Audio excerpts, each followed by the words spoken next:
Mapagpalang gabi po sa inyong lahat. Tayo ay nagpapatuloy sa ating pagtalakay at pag-aaral. Sa gabing ito ay tatalakayin natin ang Isaiah chapter 29 verses 9 to 12. Kagabi ay natapos natin ang verses 5 to 8 at nung nakalipas naman nasimula natin ang kabanata na ito. So sa gabing ito tayo po ay magpapatuloy. Pero bago yan, tayo po muna ay sumandaling manalangin. Tayo po ay mag-pray. Ama naming Diyos na dakila sa lahat, salamat pong muli Panginoon sa gabing ito, sa iyong patuloy na pagsama at paggabay sa amin, pagkakaloob ng dakilang oras upang kami makapag-aral at patuloy na matuto sa iyong mga salita. Samahan mo kami at gabayan, pagpalain Ama. Pinapaubayan namin sa iyo ang lahat ng ito, maging ang kalalagayan ng aming mga makakasama sa online sa iba't ibang lugar. Amin po Amang pinapanalangit nilalapit sa iyo ang lahat ng ito. Ama, sa pangalan ng Panginoong Hesus. Amen. Sa verse 3 and 4, binanggit dito na sila ay bibihagin, sila ay kukubkubin ng kanilang mga kaaway. Ito yung Assyria, ano po?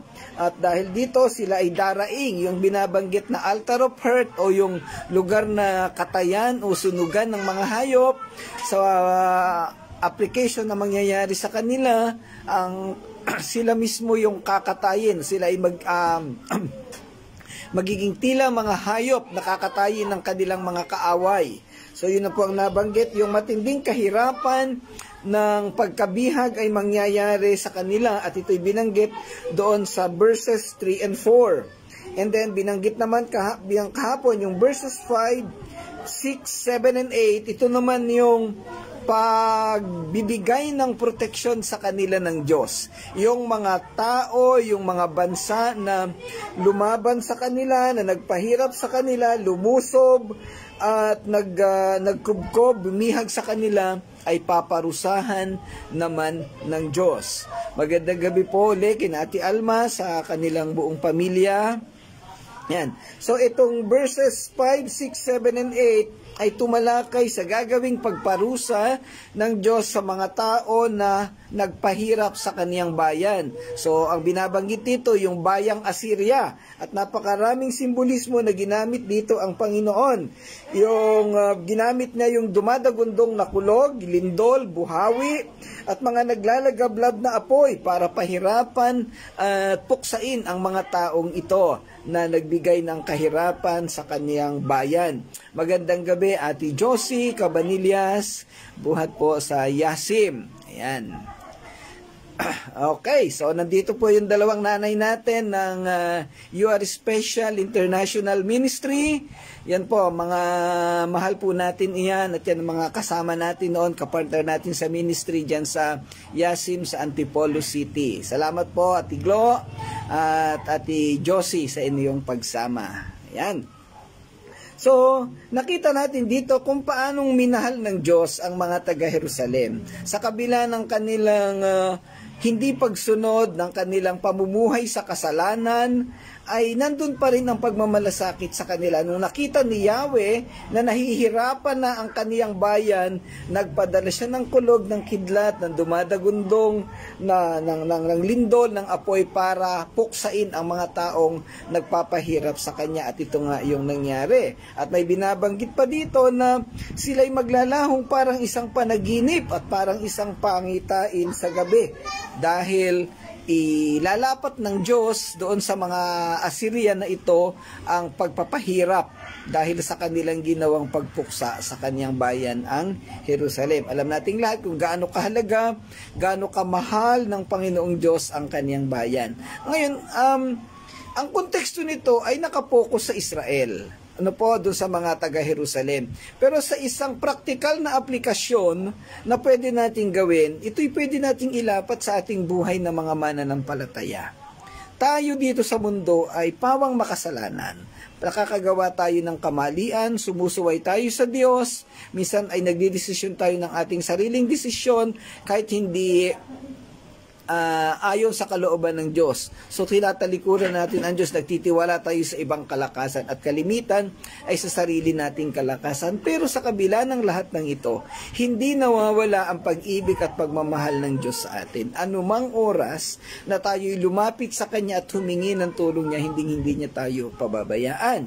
In fact, yung ginawa ng Panginoong Diyos na pagpapadala ng kanyang anak na si Jesus, ito'y patunay na kung gaano niya tayo kamahal. At yung araw-araw na pagbibigay niya ng proteksyon at karunungan sa atin, ito'y patunay na siya nagmamahal at nagmamalasakit sa atin.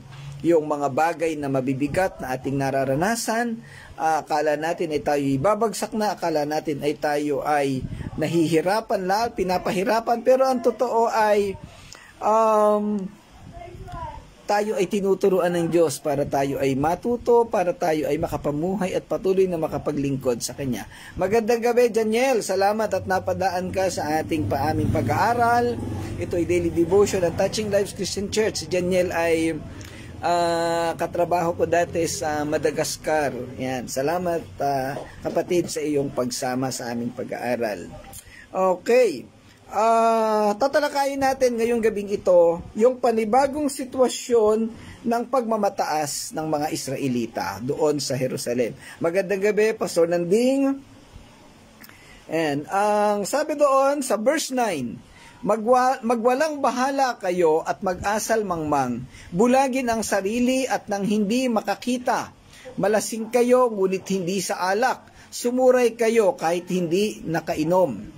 Sa King James Version, stay yourselves and wonder, cry you out and cry. They are drunken but not with wine. They stagger but not with strong drink. Magandang gabi, kapatid Gertrudes Lasap.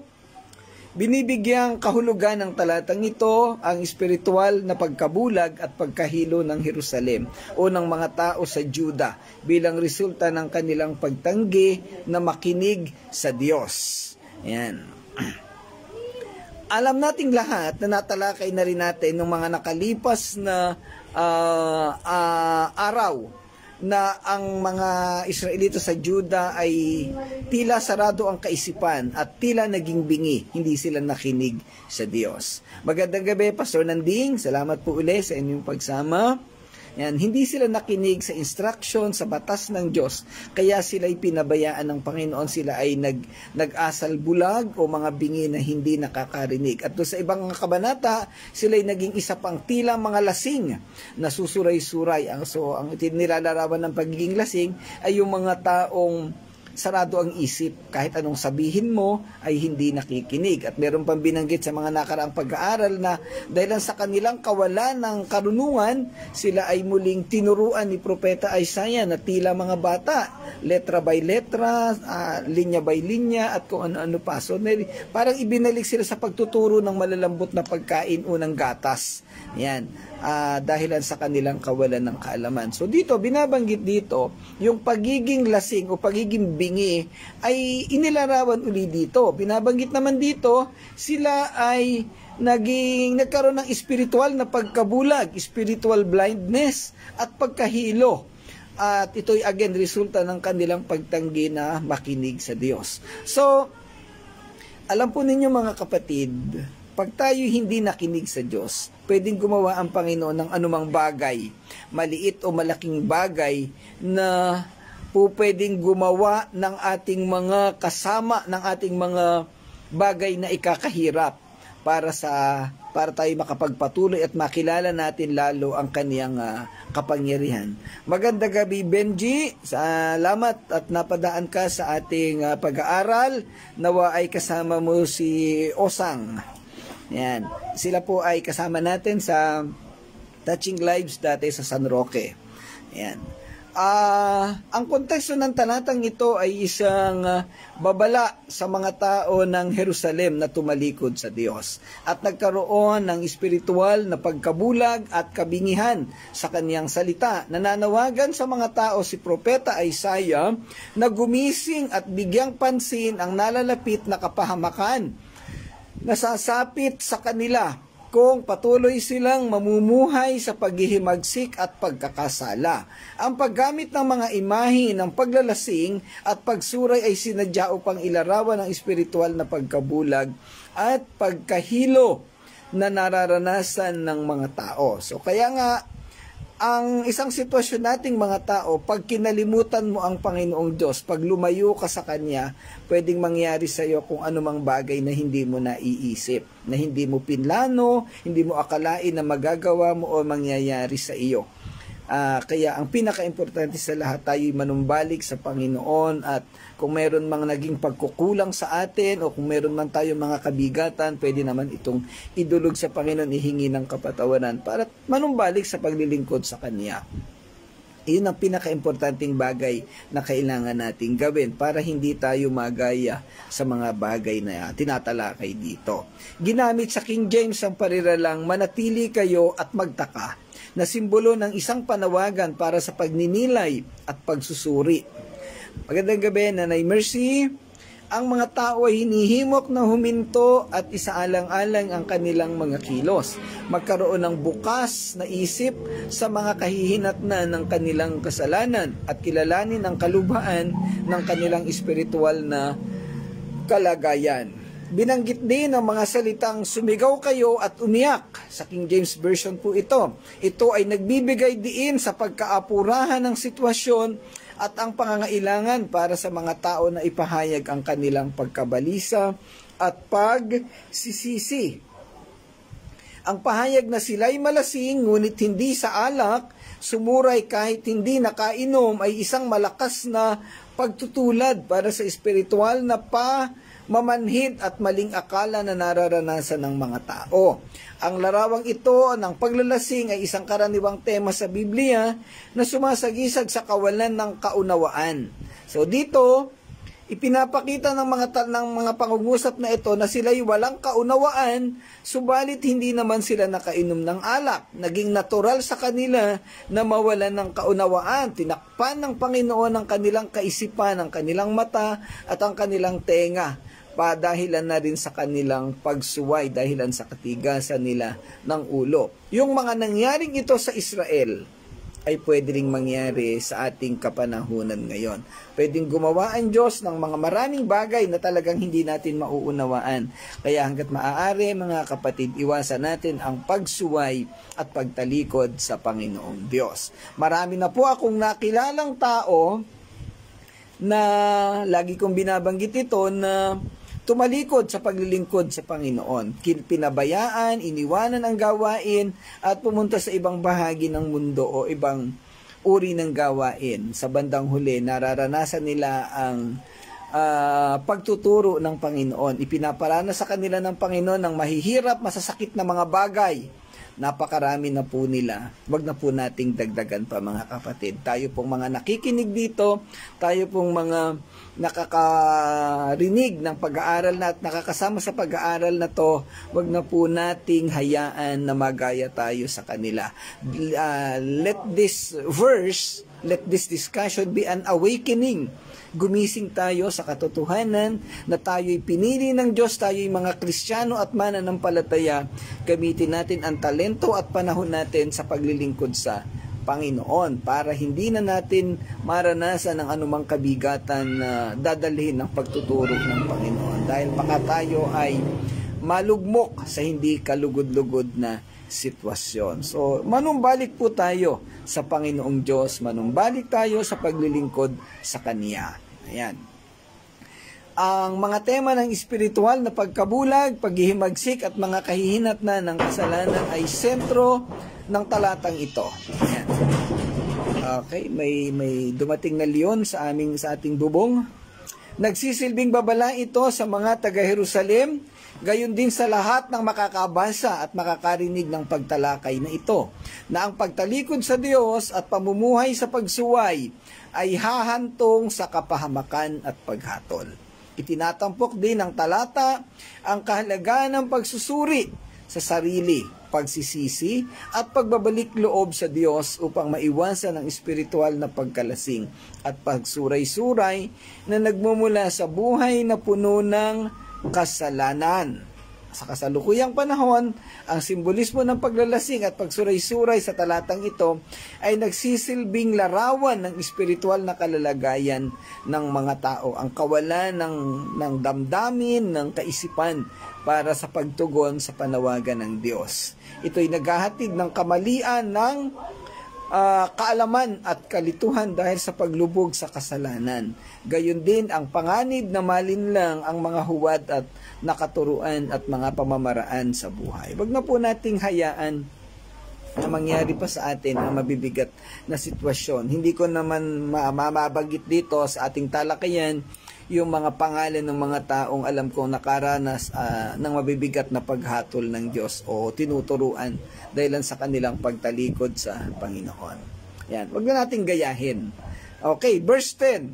Sapagkat pinadalhan kayo ni Yahweh ng espiritu ng matinding antok, tinakpan niya ang inyong mga mata, kayong mga propeta, tinakpan din niya ang inyong mga ulo, kayong mga manghuhula. Sabi sa King James, for the Lord hath poured out upon you the spirit of deep sleep, and had closed your eyes, the prophets and your rulers, the seers, hath He covered.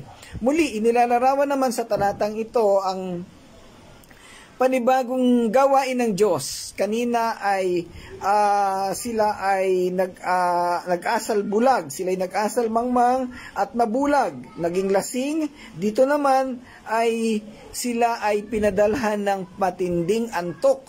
Nakatulog na sila.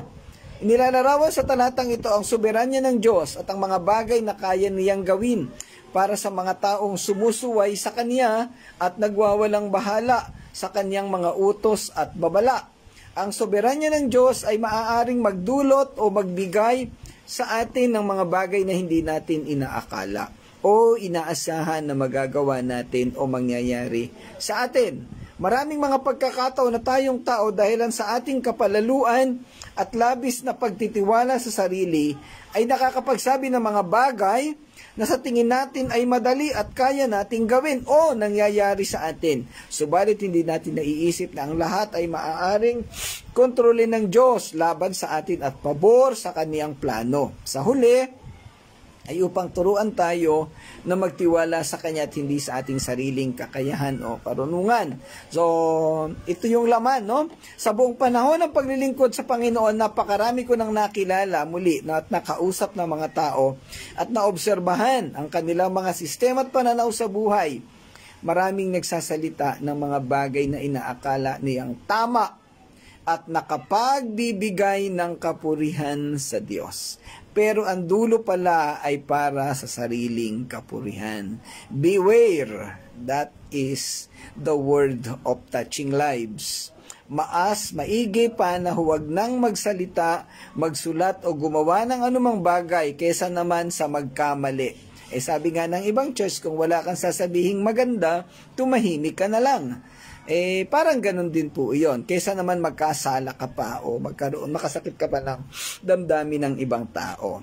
Binibigyan din ito ang pagiging maingat at bukas sa posibleng tunay na motibo ng mga salita at epekto nito sa buhay mo, sa buhay nating lahat. Hindi po kayo lang, kasama rin po ako doon. Kagaya niyo rin ako na minsan ay nagkakamali. Hindi nga minsan malimit Sa panahon natin ngayon na ang internet at social media ay hindi maiwasan, napakadali nating maglagay ng mga information, mag-post ng halos lahat ng bagay hinggil sa sarili natin, na sa dulo ay magpapabagsak sa atin. Mag-ingat po tayo kasi ngayon bawat i-post mo sa Facebook, laging meron diyang komento. Napakaganda na ng sinabi mo, magkukomento pa ng negatibo ang mga tao kasi gusto lang nilang makialam o makikwento, wala lang masabi, wala lang magawa. So, kung ayaw mong ma-criticize sa mga ganung bagay, wag ka na lang mag-post kasi talagang baka sumama lang ang loob mo, baka hindi mo kayanin. Yan. Hindi natin namamalayan na ang ating personal na ginagawa ay siya ring sisira sa atin o maaaring gamitin ng Diyos upang tayo ay turuan sa ating mga maling sistema at pamamaraan sa buhay. Mag-ingat tayo mga kapatid sa ating mga ginagawa sa araw-araw, sa ating mga pananaw, sa ating mga desisyon o mga bagay na iniisip sa ating paligid.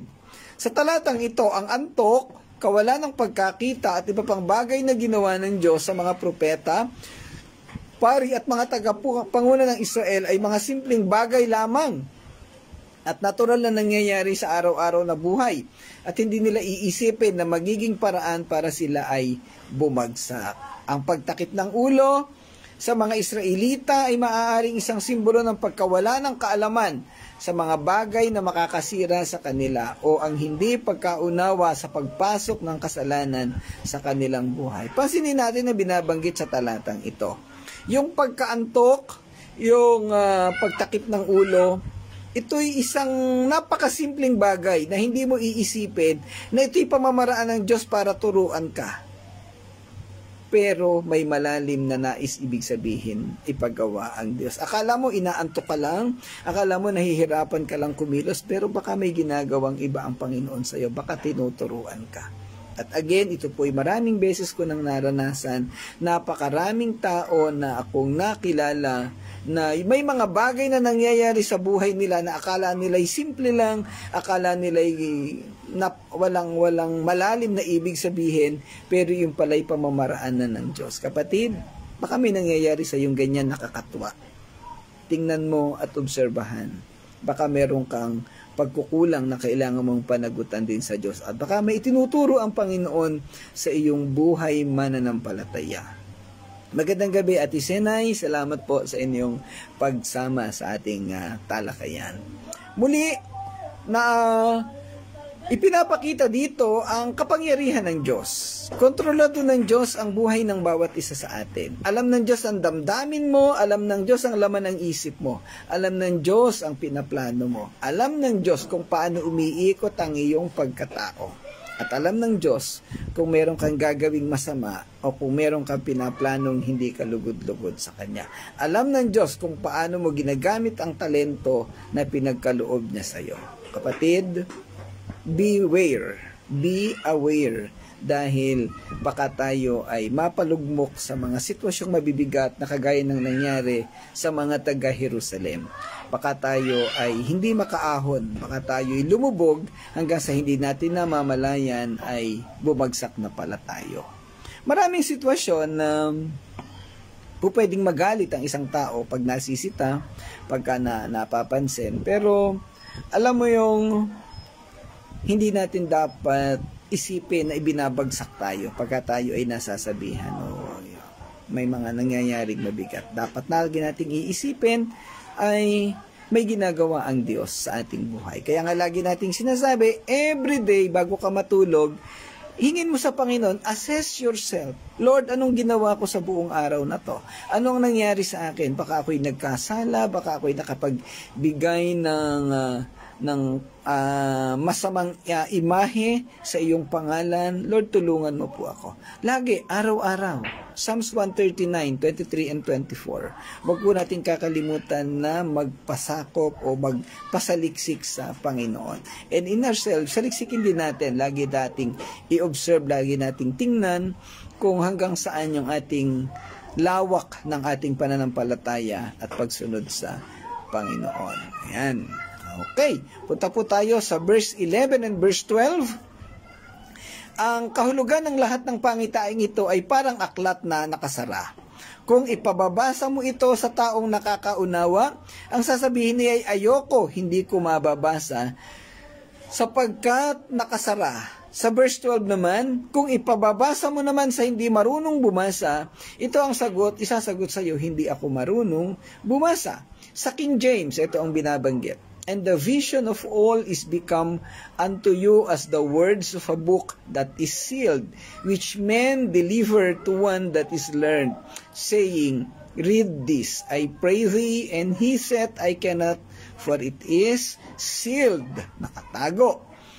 And the book is delivered to him that is not learned, saying, read this, I pray thee. And he said, I am not learned. So, makita natin dito, walang masulungan, walang mapuntahan yung nagpapabasa o yung nagbibigay ng instruction. Kasi yung isang pinapabasa, marunong naman siyang umunawa, pero sinasabi niya na nakasara. Ibig sabihin, ayaw niyang buksan, ayaw niyang basahin, hindi siya interesado. Ito namang isa na walang alam, totoong sinasabi niya na hindi naman siya marunong bumasa. So parang walang choice ang salita ng Panginoon. Walang choice na pumasok, makapenetrate sa buhay ng tao, sa buhay ng mga taong ito. So, ang talatang ito'y nagpapahayag na mga propesiya at mga pangitain na magiging tulad ng isang pahayag na nakasil, nakasarado, o nakatago at hindi mabasa o maunawaan ng mga tao. Ipinapakita na lahat ng tao ay hindi makakaunawa nito kahit ang mga taong may kakayahang umunawa ay hindi ito maintindihan. Bakit? Dahil sa kanilang desisyon na ayaw nilang unawain. Nangyayari ito sa ating praktikal na buhay. Tinuruan mo na, sinabihan mo na, pero sarado ang isip kaya hindi nila maunawaan. Magandang gabi, Christine. Ayan, so 3 na kayong tagayasim, ha? Okay. At sumasakop ito sa ating commitment sa pag-unawa sa mga salita ng Panginoon. Itong ating mga pinag-aaralan na ito, makinig ka man ngayon, kung sarado ang isip mo, hindi mo rin ito mauunawaan. Kaya importante, nakabukas ang ating isip, ang ating pagkatao sa mga bagay na ito. Marami akong mga naka-encounter na tao, ilang beses mo nang sinabihan, ilang beses mo nang kinausap. Pero dahil sarado ang isip, hindi nila nauunawaan. Kaya walang resulta. Bali wala po yun. 2 bagay po lagi pag tayo'y nagturo o nangaral. Una, gaano tayo ka-epektibong magsalita o magturo. Pangalawa, gaano kabukas ang isip ng ating tuturuan. So, yan po. Minsan tinatanong ko ang sarili ko, ano bang klaseng tagapagturo ako? Ako ba'y nakakapagturo ng ayos? Bakit parang hindi nila naunawaan ang tinuturo ko? Pero titingnan mo rin, consider, ano bang klase silang tagapakinig? So, this time, may yung tinatalakay dito ni Propeta Isaiah, ang 2 klase ng tagapagbasa o tagapakinig. Ang isa'y nagdadahilan na keso sarado, pero ang totoo ayaw niya lang buksan, ayaw niya lang intindihin. Itong isa naman, hindi marunong bumasa, kaya sinasabi niya na hindi niya ito mauunawaan at hindi niya mababasa. Nagsisimula ang talata sa pagpapaliwanag na walang makakaunawa sa propesiya o pangitain dahil ito'y tila isang aklat na nakasara, ihinalin tulad sa isang selyadong balumbon ng mga papel na hindi nakikita ng mga tao. Hindi literal na hindi nakikita. Sa halip, inilarawan ng espiritual na pagkabulag na nagdadala ng hindi pagkakita sa mga mahalagang bagay. Tumutukoy din sa kawalan ng kakayahan ng mga tao na maunawaan ang kahulugan ng mga mensahe ng Diyos. Sino mang tumatanggap o nagbabasa tungkol sa mga ito ay hindi mauunawaan ng kahulugan nito. Naka-encounter na ba kayo ng mga taong kinausap mo o kaya umattend sa isang pagpupulong, sa isang seminar? Nakinig siya sa discussion nung nagsasalita, pero pagkatapos magsalita, wala siyang ginawa kung hindi magtanong ng katakot-takot napakaraming bagay. Parang dinedare niya, parang sinusubok niya yung kagalingan ng nagsalita o nung nagtuturo.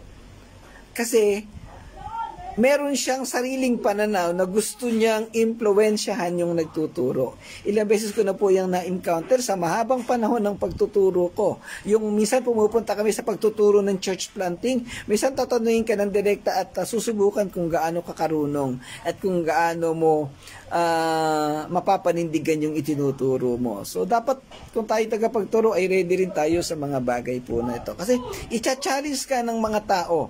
Ngayon, ang key point po dito, kagaya ng binabanggit ko nung tayo nag-aaral ng theology, para maunawaan mo yung isang bagay na itinuturo sa'yo, kung ano man yung dating alam mo na, tanggalin mo sandali, kalimutan mo sandali, at pakinggan mo yung itinuturo. And then, pag napakinggan mo na yung tinuturo, saka mo ngayon kuhanin uli yung dati mo nang alam at pagkumparahin mo kung sila'y magkakatugma. Para yung ginawa din ng mga Bereans. Sa pagtuturo ni Apostol Pablo, may marunong ang mga Bereans.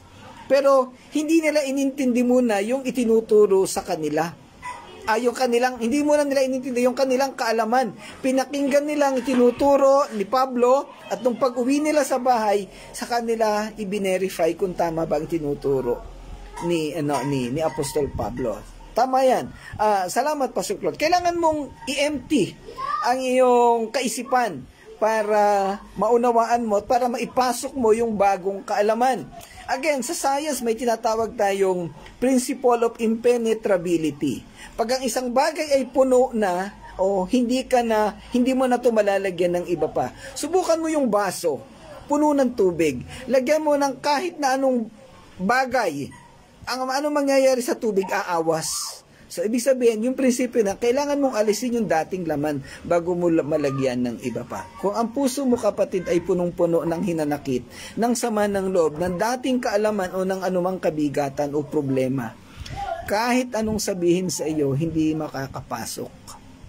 Kailangan mong kalimutan, unti-unti mong palabasin, unti-unti mong alisin anumang mabibigat sa sarili mo para makapasok ang bagong kaalaman at matuto ka. Mararamdaman mo unti-unti ang gaan ng iyong damdamin. So, yun ang sinasabi po dito.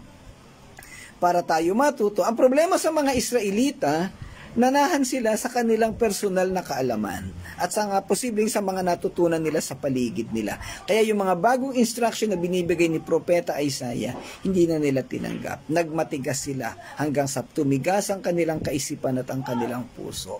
Bandang huli, sinasabi dito na sila'y tila bulag, sila'y tila bingi, tinakpan ng Panginoon ang kanilang ulo at sila ay nakakaramdam na ng pagkaantok. Sila ay naging tila lasing na wala nang nauunawaan dahilan sa kanilang pagmamatigas. Well, ipinapakita rin ng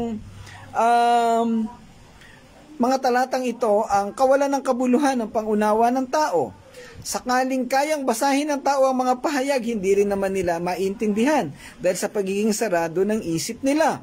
Isinara ito ng kanilang pagkagumon sa kasalanan at pagsuway sa Diyos at ang kaisipan ng pagmamataas at mga gawain ng pagmamalaki at kawalan ng malasakit o pag-iintindi sa mga babala at aral buhat sa Panginoon. Practical principle, mga kapatid. Pag ang isang pintuan ay nakasarado, kahit anong gawin mo, hindi ka makakapasok. So, kailangan mo buksan ang pinto at magkaroon ka ng daan sa pagpasok.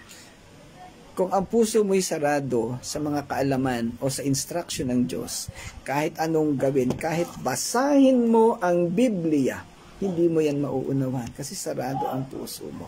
Kapatid, ang kailangan natin ay bukas na puso, bukas na kaisipan para nakapasok ang katuruan ng Diyos. Yan. Salamat, Sister Irene, sa mga comments. Kailangan nating isaayos ang ating buhay. Ang Diyos ay patuloy na nagtuturo, nagbibigay ng kaalaman base sa kaniyang Biblia, base sa aklat na ipinigay niya sa atin. Tayo'y ating tatanggapin ito at ating kailangang ipamuhay.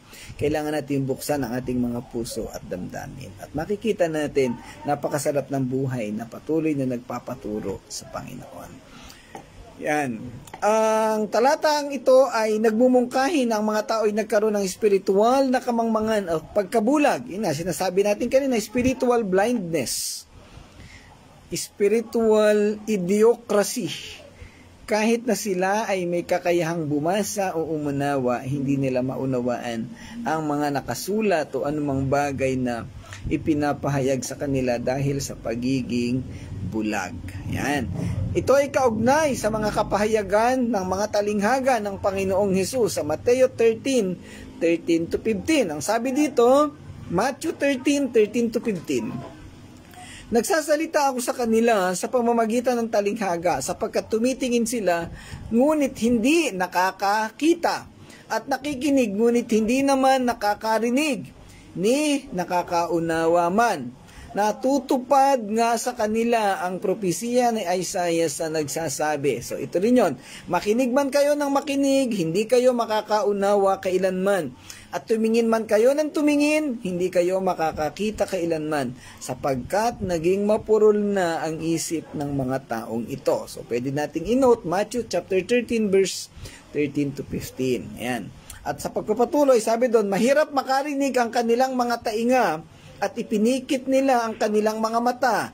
Kung hindi gayon, sana'y nakakita ang kanilang mga mata, nakarinig ang kanilang mga tainga, nakaunawa ang kanilang mga isip, at nagbalik loob sila sa akin at pinagaling ko sila. Bakit hindi nakakapanumbalik sa Panginoon ng maraming tao? Bakit maraming tao na kahit bahaginan mo ng ebanghelyo, ayaw manampalataya, hindi nauunawa? Bakit? Sarado ang isip. Hindi nila binubuksan dahil ang kanilang pananaw, sila'y membro ng isang relihiyon, doon na sila ipinanganak, doon na sila sa buhay na yon, doon na rin sila mamamatay. Paano magkakaroon ng pagkaunawa sa Ebanghelyo kung may ganoon kang pananaw? So pagka ganoon ang kausap mo at binahaginan mo ng gospel, iwanan mo na kasi hindi naman yan, hindi ka magtatagumpay kasi sarado ang isip. Ipanalangin mo na lang siya sa Panginoon na mabuksan ang kanyang isip, mabasag ang kanyang matigas na puso at damdamin. Panginoon ang bahala sa kanya. Kaugnay din ang mga pahayag na ito sa pinupuntong mensahe ng Efeso chapter 2 verses 1 to 7. Ito naman ay sumasakop sa usapin ng pagkaunawa sa Ebanghelyo. Maraming tao ang hindi na makaunawa ng usaping hinggil sa muling kapanganakan o pagiging born again, kaligtasan at kasiguraduhan nito at ang kagandahang loob ng Diyos. Sa Efeso chapter 2 verses 1 to 7, binanggit ni Apostol Pablo na tayong lahat ay dating mga patay dahil sa pagsuway at mga kasalanan. Subalit tayo'y muling binuhay kasama ni Kristo upang magkaroon ng pananampalataya at pagkaunawa sa kagandang loob ng Diyos. In essence, ito yung binabanggit ni Propeta Isaiah. Tayo'y dating patay dahil sa ating kasalanan at pagsuway. So dito mas matindi ang ginawa ng Panginoong Diyos. Tayo'y patay dahil sa kasalanan. Yung mga Israelita ay nabingi lang, nabulag lang, inantok lang sila, nalasing lang sila dahil sa kanilang pagsuway. Pero tayong mga hintil ay kinonsider na patay. At ang taong patay, kahit na anong gawin mo, pukpukin mo man yan ng martilyo, busan mo man yan ng kumukulong tubig, hindi na yan makakarinig dahil patay ang puso. Pero mabiyaya ang Panginoon, sabi sa mga sumunod na talata dito, doon pa lang sa verse 1 sa King James, dating patay pero muling binuhay. Ito yung tinatawag na proseso ng regeneration. We were regenerated at dahil sa ating muling pagkabuhay, binuhay tayo ng Panginoong Hesus, ng Panginoong Diyos. Doon sa verse 8 ng Efeso chapter 2, dahil sa kagandahang loob ng Diyos, kayo'y naligtas dahil sa pananampalataya. Yun po yung original, yung origin noon. Kaya mga kapatid, kung babasahin yung Ephesians chapter 2 verses 8 and 9, basically tungkol sa salvation, evangelism, basahin mo rin yung verses 1 to 7 para maunawaan mo yung buong konteksto. Bakit kinakailangan nating manampalataya? Bakit bakit binabanggit doon na dahil sa kagandahang loob ng Diyos? Kasi tayo muli niyang binuhay. Yan. Okay, so maganda itong binabanggit ni Sister Irene. Ang iba'y nagsasabi na hindi daw pwedeng maraming pakikinggan dahil magugulo daw po isip at paniniwala. Kaya dapat isa lang at kung saan ka, doon ka na. Parang meron ako nakausap na ganyan dati. Pero sa akin okay lang na marami kang mapakinggan. Kasi in the end, babalansihin mo naman alin ba yung tama, alin ba yung tumutukoy sa salita ng Diyos. Itong pag-aaral na ginagawa natin dito sa mga tinatalakay dito, hindi lang naman po Bible ang binabasa natin dito. Hindi lang iisang aklat ang pinagbabasihan natin ng itinuturo ito. Several books. At hanggat hindi ko nasasatisfy yung kaalaman na gusto kong ituro, basa ako ng basa ng iba't ibang aklat. And in the end, babalansihin natin based on the context ng Biblia. Dito pa rin tayo babalik. Dito tayo magsisimula at dito tayo matatapos. Okay lang yun, na marami kang babasahin. Nasa sa iyo na yan. Siguro, yung nagsasabi nito na, maraming pakikinggan, dahil magugulo lang daw, baka siya Israelita, na ginulo na ng Diyos ang kanyang kaisipan. Ayan, at hindi na siya makaunawa. Okay, muli po, sa sitwasyon ng mga Israelita, ang mga tao ng Juda ay namumuhay sa isang estado ng kasiyahan at espiritual na kawalang interes. At ang mga propesiya ni Isaiah ay nilayon upang gisingin sila sa mga kahihinatnan ng kanilang mga aksyon at ibalik sila sa Diyos. Tinutukoy sa mga talatang ito ang espiritual na kawalang interes at pagkabulag ng mga tao sa Jerusalem. Ang mga pinuno ng relihiyon at ang mga nasa posisyon ng otoridad ay nabigo sa kanilang tungkulin. Ito yung binabanggit ni Propeta Hosea sa chapter 4 verse 6. Sabi doon, nalipol ang aking bayan dahil sa kamangmangan, sapagkat itinakwil ninyo ang karunungan, tinatakwil ko rin kayo bilang pari. At dahil kinalimutan ninyo ang kautusan ng inyong Diyos, kalilimutan ko rin ang inyong mga anak. At ito nga mismo yung nangyari sa Israel. Okay, so pwede pa ninyong basahin ang buong kabanatang 4 ng Hosea na andun lahat ang description ng buong paliwanag sa mga bagay po na ito. So, sa ating pong pagkatapos mga kapatid, atin po laging iisipin, ang key point na binabanggit sa mga talatang ito, verses 9 to 12, ay yung pagkakaroon natin ng bukas na puso, bukas na kaisipan para tumanggap tayo at matuto ng mga bagong kaalaman. Huwag po nating panatilihing sarado ang ating mga puso at isip. Dahil ang Diyos ay araw-araw ay nagtuturo. Araw-araw binabasa natin ang Biblia, araw-araw meron tayong devotion. Kaya nga daily devotion. Pinipilit natin na meron tayong morning devotion. Sana nababasa din po ninyo yon, kasi pinipilit din natin sa biyaya ng Panginoon na makapagturo ng mga ilang simpleng bagay po doon. At meron tayong evening devotion. Ayan. So, nawa mga kapatid, tayo ay nagkakaisa sa ganitong paraan ng sistema at sistema ng pag-aaral. Yung mga hindi natin kasama sa Touching Lives, nawa ay pwede nyo rin gawin ng mga bagay na ito. Kung kailangan ninyong additional information, pwede po kayong mag-comment at magtanong at malugod ko po kayong tuturuan. Ang iba dito kasama natin dati sa Touching Lives sa San Roque, ang iba kasama natin sa You Are Special International Ministry, ang iba ay nasa ibang simbahan. So, welcome po ang lahat na makisama at pwede po nating pag-usapan kung ano man ang inyong mga katanungan sa mga bagay na ating pinag-aaralan. Ang pinaka-objective po natin sa lahat ng ito ay lumago tayo sa ating pananampalataya sa pamamagitan ng pagkaalam. Mga kapatid, sama-sama po tayo sa ganitong sistema. Marami na pong simbahan na nagiba, hindi lumago, hindi na nagkaroon, hindi nakapagbigay ng kaluguran sa Panginoon dahil sa mga maling sistema. Ayan, nahuli si Brother Edgar. Ayan, i-review mo na lang bro ang video. Ayan, so magkaroon tayo ng bukas na puso, bukas na kaisipan para maipasok natin, mailagay natin ang mga katuruan ng Diyos na aayon sa Biblia. Huwag po tayong magkaroon ng matigas na puso. Huwag nating i-resist. Huwag nating tanggihan ang mga bagay na sinasabi sa atin. In the end, ang Panginoong Diyos, ang Kanyang Espiritu ang magbabalansin ng mga bagay nito sa ating puso. Tanggap lang tayo ng tanggap po na. At kung meron kayong mga matitinding katanungan na hindi nyo maunawaan, perhaps pwede nating pag-usapan dito sa church o dito sa ating talakayan na ito para mabigyan ng katugunan. Yan. Welcome po ang lahat na magtanong, mag-comment at hindi po tayo nagtatago ng kaalaman dito. Okay, maraming salamat mga kapatid sa inyong pagsama sa gabing ito. Brother Edgar, i-review mo na lang yung ating video. Ano po? At tapos na po tayo sa ating talakayan. Bukas ay magpapatuloy tayo sa talatang 13. Tuloy-tuloy po muli ang ating devotion para po sa ating lahat. Pagpalain po kayo ng Panginoon, tayo po'y magwakas sa panalangin. Ama naming Diyos na dakila sa lahat, salamat po muli Ama sa gabing ito. Sa pagkapatuloy ng pag-aaral na ito, sa kaalaman, sa karunungan na binigay mo sa amin, tulungan mo po kami at pagpalain, gabayan mo po kami Ama. Amin pong ipinapakatiwala sa iyo ang buong buhay namin.